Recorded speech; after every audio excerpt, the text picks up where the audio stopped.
have their own COs. The mini boss then is his assistant, and he is in training to become the air boss. Now both of these guys are Navy commanders. They're either pilots or naval flight officers, and they have been the commanding officer of a shipboard squadron before they get this job. So they're fairly senior people. So together, they control everything within a 5-mile radius of the ship, 2,500 feet in the air, which is what we call our visual flight rules. And we also have carrier control landings, but that's another thing. So the people that are up here to assist him, we have aviation boatswain on this panel here. What this panel is it shows the weight setting on each of the cross-deck pins or the arresting wires. Now, the reason this is important is because that big airplane back there, the A3, about 78,000 pounds.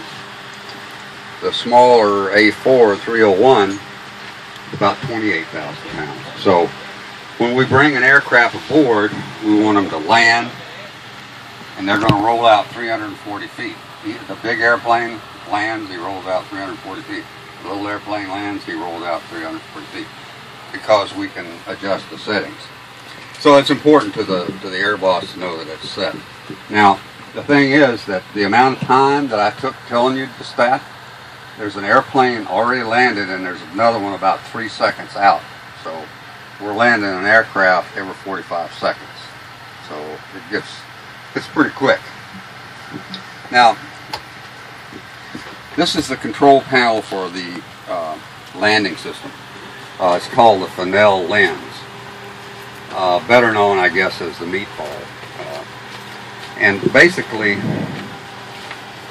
you can barely see it here next to this tall structure with a wrap around it. And if you go down there, though, there's a little audio-visual panel. Just punch the button and it takes you through all the lights and the whole thing. And it does a really good job.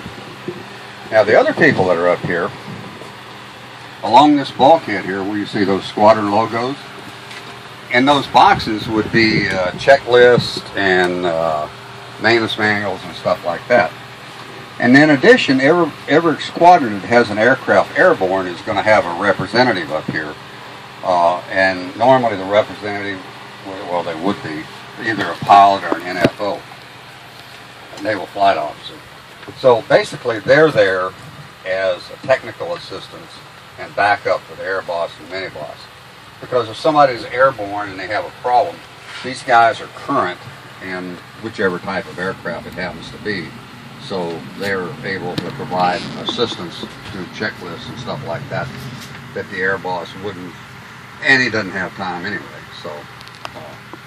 So then the last thing is behind this board, behind this grease, this is a grease board we used to call it. I don't know, they don't have them anymore, it's all digital. But there's a guy behind there writing backwards. And basically he's keeping track of who's airborne, which aircraft's what, and what their mission is. And then that would flip around and it, it turns around this way. And then the air boss and the mini boss can read it. Okay, so what we're going to do now is we're going to go out here, go down to the left, going down one ladder, and then we'll be in the chart room.